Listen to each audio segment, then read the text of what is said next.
naganapan na po ng, ng butas.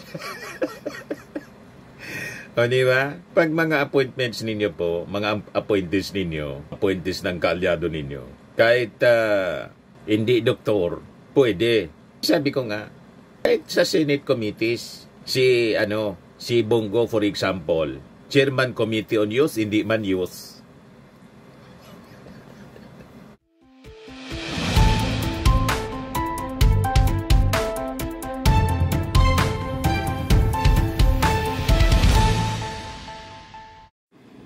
Hello po mga kababayan, si Dante Maravillas, Bicolano vlogger, broadcast journalist from Albay. Galit si Bongo kasi JBRC to sa pag-appoint ng ating Pangulong Bongbong Marcos sa isang abogado, ginawang USEC ng DOH. Bakit daw? In-appoint mga kababayan ng ating Pangulo, ipinalit kay Bergerie ang isang abogado. Bakit mas magaling pa kayo sa appointing authority? Di ba? Basta't kakampi ninyo, nasa gasaan siguro yung kakampi ninyo sa DOH na natanggal na, kaya ganyan kayo makareact. Di ba? Unang-una, bakit si Sara Duterte? Hindi man educator. Aminado siya. Wala man kung alaman niya sa edukasyon. Malidapado nga sa ugali. Inappoint sa DepEd as secretary mismo. Secretary pa yon, hindi man educator. Wala kayong komento. Di ba? Wala kayong komento. Hindi educator, abogado, wala man ngang practice siguro, sabi ni Yusek Claire Castro. Nang inappoint ng ating Pangulo as DepEd Secretary, ang isang hindi educator, tahimik kayo. Pwede pala, mabutit nag-resign. Wala man pong nagawang mabuti para maayos ang edukasyon. Malidukado nga sa ugali pa lang, walang good manners in right conduct. O ngayon, yung ating Pangulong Bongbong Marcos, inappoint ang isang abogado bilang USEC ng DOH. Nagre-react kayo ngayon. Yan ang tanong natin. Ibigay ko sa inyo mga kababayan yung mga statements nila. Yan may official statement. Senate of the Philippines of Office of Senator Bongo. Statement of Senator Bongo on former officials of DOH. Kahapon lang, Agosto. Sabi niya, it has come to my attention that 3 undersecretaries of the Department of Health are no longer affiliated with the DOH. Nanghihinayang ako na wala na sa DOH silang maituturing nating asset ng gobyerno dahil sa kanilang karanasan at angking galing. Ang ilan sa kanila ay mga doktor na malaki ang naiambag sa pagpapatupad ng Universal Healthcare Act at naging mukha ng gobyerno noong kasagsagan ng nakaraang pandemya. Referring to yung panahon ng kanyang tatay Digong, kanyang amo na si Digong. Ito kasing mga undersecretaries na to, siguro ang loyalty nito sa previous administration pa. Di ba? At yung mga, kung anong interest nila, lalo si Bongo, may interest sa health, yung malasakit center. Siguro, pag hindi na nila kaalyado, may hirapan na. Kaya nagre-react sila mga kababayan. Sabi niya, bilang chairperson ng Senate Committee on Health, hangad kong magkaroon tayo ng mga opisyal sa DOH na mayroong karanasan, kwalifikasyon at dedikasyon, lalo na ngayon na patuloy nating pinapalakas ang ating healthcare system at lalong inilalapit ang mga serbisyong pangkalusugan sa mga Pilipino, lalo na ang mga mahihirap at walang ibang malalapitan kundi ang gobyerno. O ngayon, kung ang kini-question ninyo, kwalifikasyon sa DOH dapat doktor, bakit kayo, chairman ng Committee on Health, hindi man kayo doktor? Pwede pala sa inyo, pag kayo, di ba? Si Robin Padilla, hindi man abogado, chairman Committee on Constitutional Amendments. Sa Senado, si Mark Villar, hindi man engineer, ginawang DPWH secretary ni Digong. Ngayon, chairman ng Public Works ng Senate, wala kayong problema. O diba? Kini-question ninyo yung ating Pangulong Bongbong Marcos, isang abogado nilagay na Yusek. Hindi man sekretary, Yusek nga po. Yung sekretary ng DOH, doktor. At may mga sekretary sa previous, sa history ng DOH. Ang hindi nga doktor, mga kababayan, mamaya ibigay ko po sa inyo. Sino-sino sa history ng ating Department of Health ang nagsilbing sekretary pero non-doktor siya. Kasi hindi man po tinitingnan doon. Yung secretary or Yusek po, assistant secretary, hindi man sila yung tumuturo. Di ba? Ito yung appointment, mga kababayan. Ex-housing executive replaces Bergerie at DOH. Dito sila nagre-react. Yan o, post ni JBR Sito. Sabi niya, how can a lawyer replace the institutional memory and knowledge of a doctor and career official as Undersecretary of the Department of Health? Bakit daw isang abogado pumalit sa isang doktor bilang Yusek ng DOH? Yan o. President Ferdinand Marcos Jr. has appointed Housing and Labor Executive Randy Bacolor Iscolango to the Department of Health, replacing former Undersecretary and Spokesperson Maria Rosario Singh Bergerie. Yung reaction ni Richard Foronda Hidarian, didn't Digong hire a police chief as Yusek? Camilo Cascolan appointed as DOH Undersecretary. Supalpal. Ano ba? Pero sinupalpal din yan, ni JBR Sito. Mali yung sinabi ni Richard Hidarian. Marcos appoints anya ex-PNP Chief Cascolan as DOH Undersecretary. Correction proof, sabi ni JBR Sito. Cascolan was PBBM's appointee. Sabi ni Christopher Cabuenos, correct. Michael Yang, a Chinese citizen, was even appointed as Presidential Advisor on Economic Affairs. Naganapan na po ng butas. O diba? Pag mga appointments ninyo po, mga appointees ninyo, appointees ng kaalyado ninyo, kahit hindi doktor, pwede. Sabi ko nga, kahit sa Senate committees, si Bongo for example, Chairman Committee on Youth, hindi man youth. Diba? Bakit sa inyo pwede sa Senado yung mga malalayo man yung qualifications? Sa Blue Ribbon pwede si Marcoleta. Accounts Committee, Senator Alan Peter Cayetano. Hindi man siguro ito accountant, abogado si Cayetano. Ito, Constitutional Amendment, si Robin Padilla. Bakit ibinigay ninyo kay Robin Padilla ang Constitutional Amendments? Hindi man abogado. Diyan pa lang sa Senado po, sa teritoryo ninyo, marami ng diferensya. Pero pag sa inyo, pwede. Yan Senator Bongo, Committee on Youth, hindi man youth. Yan Health and Demography Committee, Senator Bongo, hindi man siya doktor.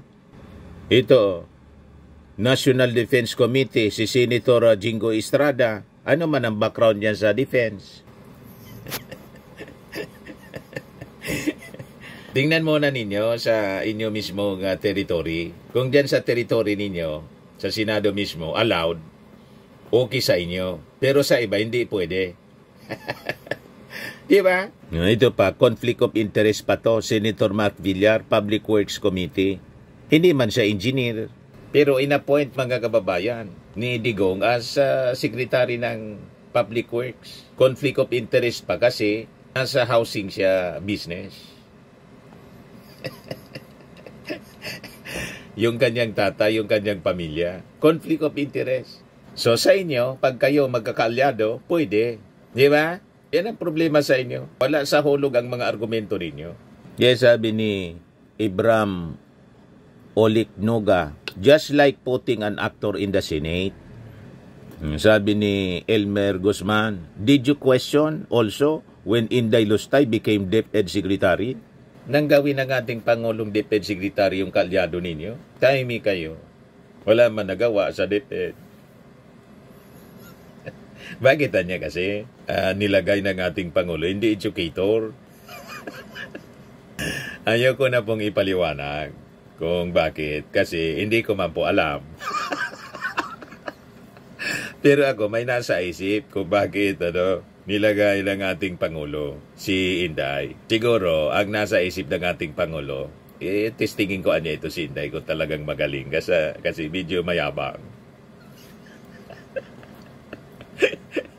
Kuhan ko man lang, analysis ko, mayabang kanya, pati pamilya mayabang. Bigyan ko anya ng pinakang malaking responsibility. Tingnan natin kung uubra.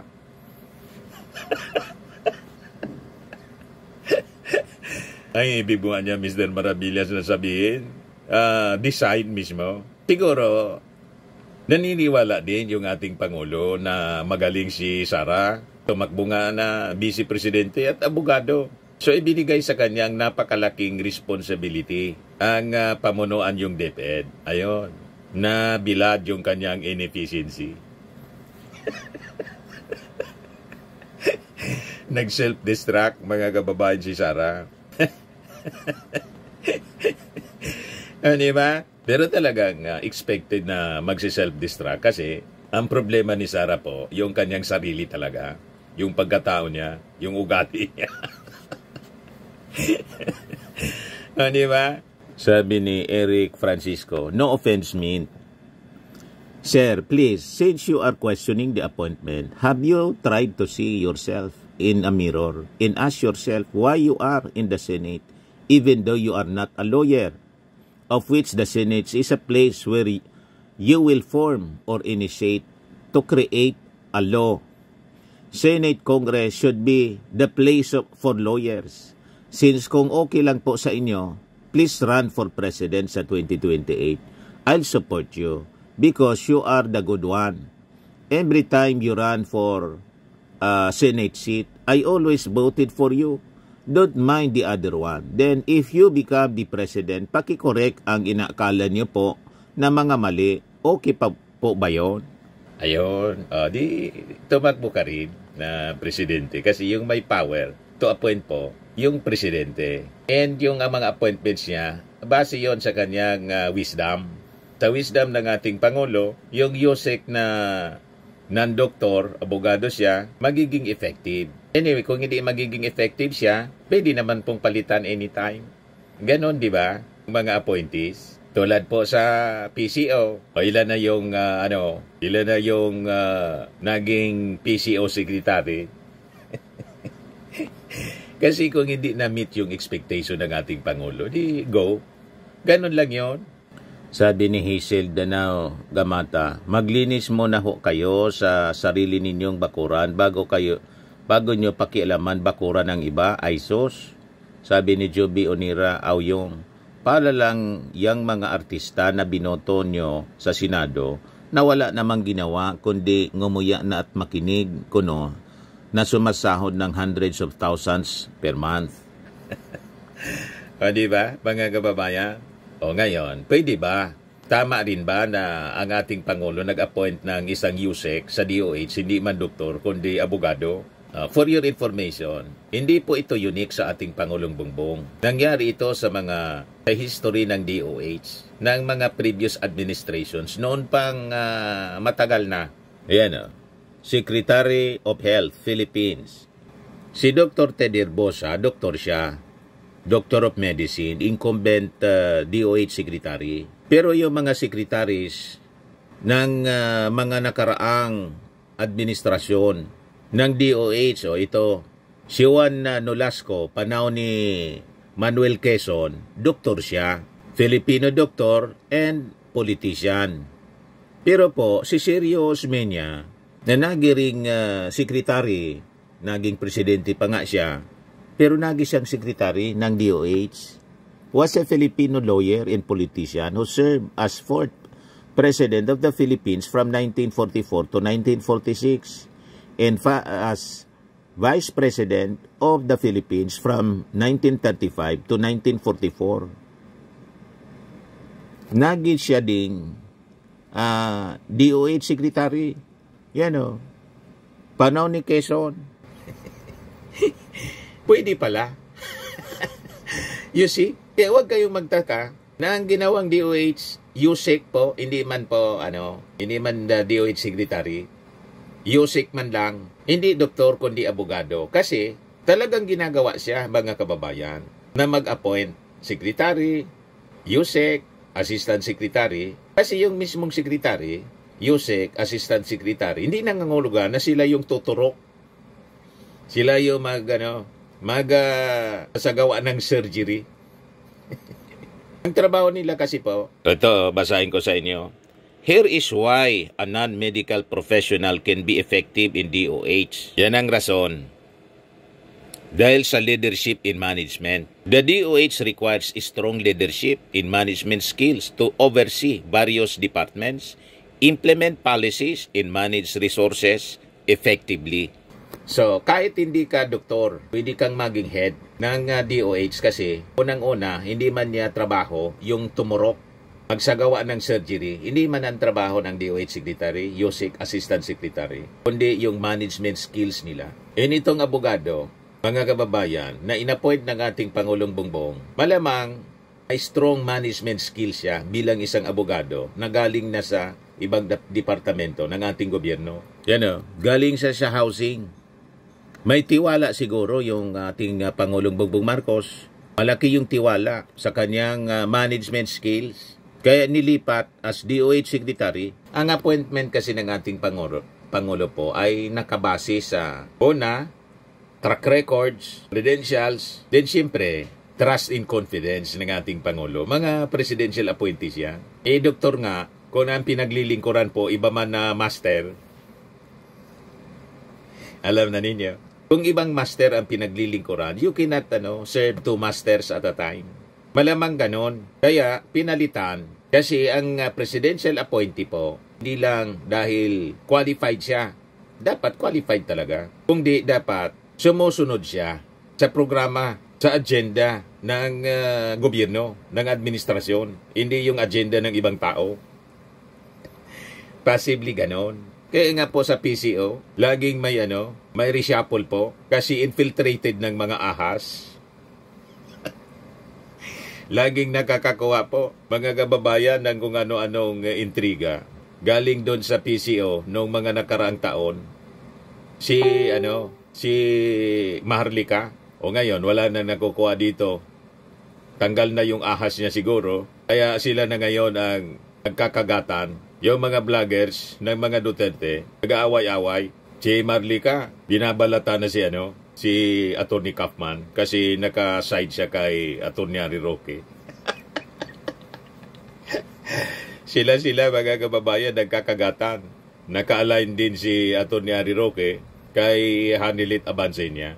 Ayun ang grupo niya ngayon. As against kay Atty. Kaufman na may sarili ring itong mga vloggers na i-interview sa kanya with instruction in compass galing mga kababayan kay Sara Duterte. Kaya nagrarambol na sila ngayon. Kaya nilit po, bawal nang pumasok doon sa detention cell, bumisita. You see? Ano pang rason? Legal and policy expertise. Legal and policy expertise is essential for navigating the complexities of healthcare regulations, ensuring compliance, and developing effective health strategies. Kaya naglagay na USEC na isang abogado, hindi doktor. Kasi unang-una, may doktor na. Yung DOH Secretary, doktor na. Ano pa? Di ba? Yan. Administrative and operational efficiency. Non-medical professionals with experience in public administration, in government systems, can contribute significantly to improving the efficiency and effectiveness of DOH operations. Examples of non-medical personnel in DOH, undersecretaries, assistant secretaries. Yung undersecretaries, the DOH has several undersecretaries who oversee specific areas such as health, facilities, and infrastructure, health policy and planning, and regional operations. Assistant secretaries, these officials also play important roles in supporting the secretary and undersecretaries in various functions. So ano yung mga key points? While the Secretary of Health is typically a medical professional, the DOH benefits from the expertise of non-medical individuals in various leadership and administrative roles. The DOH needs a diverse team with a range of skills and expertise to address the complex challenges of public health. Naintindihan mo na, Bongo, at saka JBRC to. Tanungin mo muna yung sarili mo, Senator Bongo. Bakit ikaw hindi ka man isang doktor at hindi ka youth, pero Chairman Committee on Youth ka at Chairman Committee on Health, hindi ka man doktor? O, diba? Basag agad yung mga argumento ninyo. Yan kasi. Ibig sa history, ganun talaga dyan. Hindi yan unique na ginawa ng ating Pangulong Bongbong. Tama ang mga desisyon ng ating Pangulo. Kasi, unang-una, hindi man po nagsasagawa ng surgery yung mga secretary, undersecretary, assistant secretary. Di ba? Pero, ang ating Pangulo po, pinili niya na isang doktor ang mismong secretary. Pero yung undersecretary, naglagay siya ng ibang mga skills tulad ng pagiging abogado. Si Siri Osmeña mismo, na naging presidente po, naging secretary ng DOH. Ito pa, si Claro M. Recto was a Filipino lawyer, jurist, writer, poet, author, columnist, and statesman. Naging DOH secretary. Si Emiliano Tria Tirona, panahon ni Laurel ito po, yung presidente si Laurel, was a Filipino lawyer and politician who was a member of the Philippine Assembly. Naging DOH secretary. Ito na yung present, Ted Herbosa, medical doctor. Acting si Maria Rosario Bergerie. Ngayon, wala na siya. Nagtapos na yung tour of duty din niya, mga kababayan sa DOH. Kaya pinalitan. Ang ipinalit po, hindi na doktor, kundi abogado. Ngayon, kini-question ninyo as if mas magaling kayo. Kung mas magaling kayo, di kayo na. Magpresidente muna din kayo para makapag-appoint kayo ng tama yung sinabi ng isang nag-react ng gusto ninyo. Pero yung gagawin ninyo na rason na doktor, pinalitan ng non-doktor at inamali ninyo, baseless po yon. Walang base. Unang-una, dyan sa teritoryo mismo ninyo, dyan sa Senado, ang Chairman Committee on Health, hindi man doktor, si Bongo. Paano ni Digong, hindi man engineer, ng ginawang Public Works Secretary, si Mark Villar. Wala kayong puna. Pagkakampi ninyo, kalyado ninyo, wala kayong puna. Yan ang problema sa inyo eh. Sa mga naghanap ng malinis and spacious fitness gym, pumunta lang po kayo sa aming Colossal Fitness Gym. We also offer Grab Car Rental with our brand new 2023 model ng Toyota Innova. We also accept booking for those who are planning to travel via PAL, Cebu Pacific, and other airline companies, local and international, and bills payment for Meralco Bills, PLDT, Aleco Bills, etc.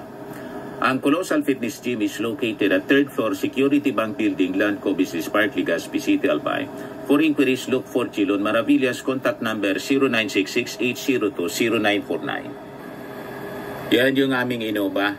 Lagi na pong matao sa amin. Pati mga foreigners po, tingnan ninyo. Mga British tourists sila. Ang lalaki ng katawan mga kababayan, nag-gym sa amin. Ito naman po, Indian National. Ito mga mga European sila. Ito naman yung bago naming product na binibenta online, Eye Glow Serum. Whitening po siya galing sa South Korea. Tingnan ninyo yung epekto sa aking anak na architect entrepreneur, Riz Maravillas. For inquiries, look for Riz Maravillas on FB. Ito naman po yung Firmax Firming and Lifting Cream. Mainam po ito sa mga pains at paninigas na mga kasukasuan. Ito po, Automax Radiant Serum. Sa mukha naman yung application. Anti-aging po siya. You will look 10 years younger than your age. Ito naman po yung bago naming binibentang product online. I am worldwide amazing pure organic barley powdered drink mix from Australia. Endorsed by cancer survivor, actress Maritoni Fernandez. Ito yung distributor namin sa Australia. Pwede kayong magnegosyo nito mga kababayan. Mag-message na lang kayo sa amin. Yung gusto mag-order po, dami kaming stocks po mga kababayan. Malaking kumpanya po ito. Tingnan ninyo. Di ba? Yan yung mga distributors mga kababayan. Oh. Babata pa. Ang health benefits niya po, boosts immunity, improves digestion, enhances energy levels, packed with antioxidants, prevent cancer. For inquiries, business inquiries, and orders, mag-message na lang po kayo sa amin o sa aking anak, Riz Maravillas. Sa mga mahilig naman po sa imported bags and wallets, kontakin na lang po ninyo si Ma'am Eileen Rosales, Eileen Closet.